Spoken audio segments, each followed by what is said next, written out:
मी पांडुरंग कदम। आज आपण आहोत आझाद मैदानाच्या परिसरामध्ये। आपण पाहिलं असेल मराठा बांधव बघा रस्त्यावरती या ठिकाणी त्यांचं जेवण करतायत आणि निश्चितच आपण हे जेवण कुठून आलेलं आहे त्याच्याबद्दल सुद्धा आपण विचारणा करणार आहोत। कारण की मराठा बांधवाची जे काळजी करण्याचं काम आमचे बांधव करतात की निश्चितच आपण त्यांच्यासोबत संपर्क करू समाज ठाणे त्यांच्या वतीनं म्हणजे ठाणे जेवढे मराठा बांधव आहेत त्यांच्यासाठी घरचं जेवण आहे बघा। सगळ्या मराठ्यांनी आपापल्या घरातून जे काय 5-10 चपात्या पनीर चपात्या भाजी सुकी भाजी जे काय दिलं ते सगळं आम्ही इथं थोडंसं इथं दाखवण्याचा प्रयत्न केला। बघा प्रत्येक घरामधनं जसं आलंय ते जसं आपण माधुगिरी म्हणतो त्या करण्याचा प्रयत्न केलेला आहे। असं म्हणतात की मुंबईकरांचं मन मोठं असते आणि हे आज मुंबईकरांनी दाखवलं। समाज बांधवांसाठी खरेचा वाटा आहे। अगदी बरोबर, खूप छान वाटलं आम्हाला की आपण काय हे करणं शूट वगैरे काहीच नाही।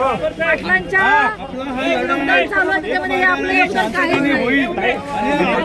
परंतु आम्ही गावखेड्यात एकही बांधव उपाशी नाही गेला पाहिजे। बिलकुल काळजी घ्यावी आणि छान वाटलं की आपण सर्वांनी काम केलेलं आहे। निश्चितच मराठा बांधव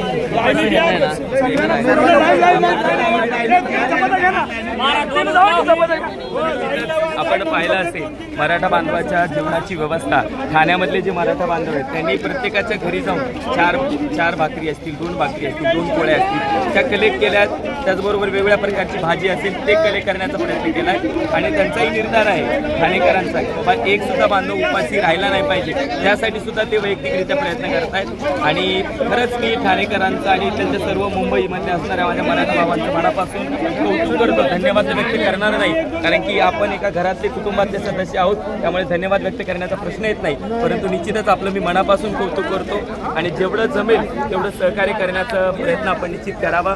मी पुन्हा एकदा तुम्ही पाहिलं असेल म्हणजे गरजवंत मराठ्यांचा लढा आहे आणि हे ठाण्यातले जे गरजवंत मराठे तेच या ठिकाणी अन्न आणून देण्याचा प्रयत्न करत आहेत। म्हणजे काय जर मोठे मराठे असतील कदाचित त्यांनी सगळ्यांना हॉटेलमध्ये घेऊन गेले असतील पण तसं नाहीये।